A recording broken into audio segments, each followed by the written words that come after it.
بسم الله الرحمن الرحيم الحمد لله رب العالمين والصلاة والسلام على رسول الله وعلى آله وصحبه أجمعين أما بعد مكفلين نجاي نو itafana mnareo zay panaraka an'izao fandaharana izao amin'izao fotoana ankehitriny izao manzava azy fanatin'ny volana masina Ramadany itsika ankehitriny. Allah subhanahu wa ta'ala miteny ao anatin'ny Quran al-Karim ba'da a'udhu billahi minash shaitanir rajim ya ayyuhalladhina amanu كتب عليكم الصيام كما كتب على الذين من قبلكم لعلكم تتقون. Didina yanareo ni hife taka na didina irivohoka teo alohanareo angamba yanareo hatatu. Raha iverena tsika kely io andininy masina voalaza io dia hita fa Allahu subhanahu wa ta'ala dia nandidy antsika le hife no ulazainy ao anatin'io fifehezana no lazainy ao anatin'io andininy masina io satria betsaka amin'ny pino islam izay mandika an'izany fifehezana izany ho fifadiankanina ao no miteny fa fifehivava. Raha tena marina dia tsy mahadika velively ny teny antsoina hoe fifehezana ny fifadiankanina na mifehivava satria ny fifehezana dia betsaka ny zavatra ifehezan'ny pino islam ny tenany ao anatin'izany volana Ramadany izany. Raha amin'izany ny fifadiankanina ny mifehivava satria ny fifehezana dia mifehy ny maso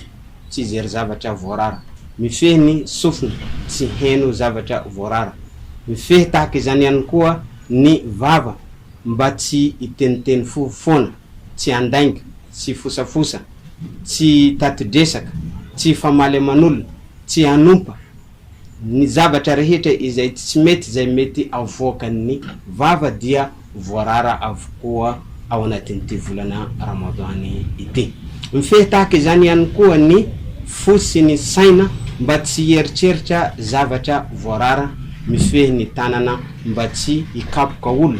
tsy handray zavatra zay tsy azy, mifehy tahaka izany koa ny tongotra tsy andeha amin'ireny toerana voarara, ary mifehy ny kibo tsy hinana, mifehy ny fitavoam-pananana. Izany rehetrarehetra izany ny fonosin'ny teny hoe fifehezana amin'ity volana Ramadany ity.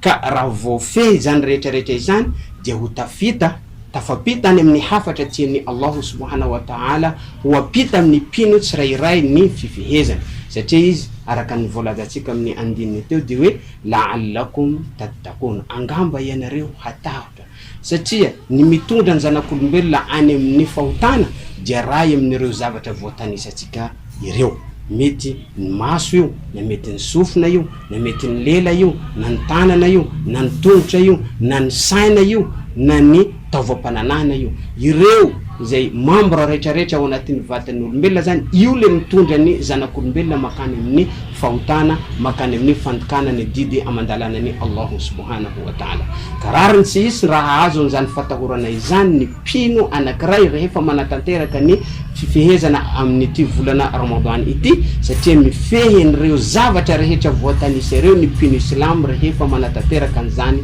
fifehezana izany. Satria mantsy raha ny pino islam anankiray manatanteraka ny fifehezana izy kanefa tsy mifehy ny tenany amin'ny alalan'ireo zavatra voatanisantsika ireo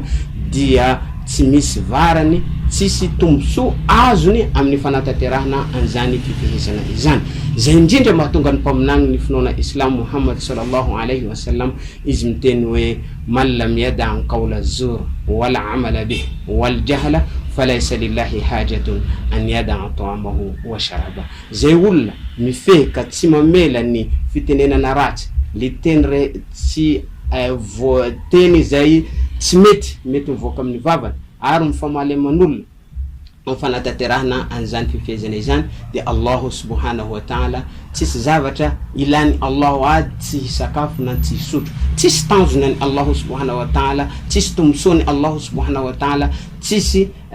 antony hahatonga ny Allahu subhanahu wa ta'ala hanakana antsika tsy hisakafo na tsy hisotro ao anatin'ity volana Ramadany ity. Fa ny fifehezana zay ataotsika dia miverina amintsika pino izany tombosoa azo amin'izany fifehezana izany. Ka mba hahazahotsika n'izany tombosoa izany dia tsy maintsy ajaitsika zany le fifehezana izay didiny Allahu subhanahu wa ta'ala, mifehy atsika amin'ny endrika feno izay voalaza, izay voatanisa teo. Ka ry rahalahy pino islam aoko atsika zany hanaja antsakany sy andavany ny didy amandalana izay mifehantsika amin'ny ty fifehezana ity mba azahoantsika ny tombotsoa izay fonosiny zany fifehezana izany. Wassalamu alaikum wa rahmatullahi wa barakatuh.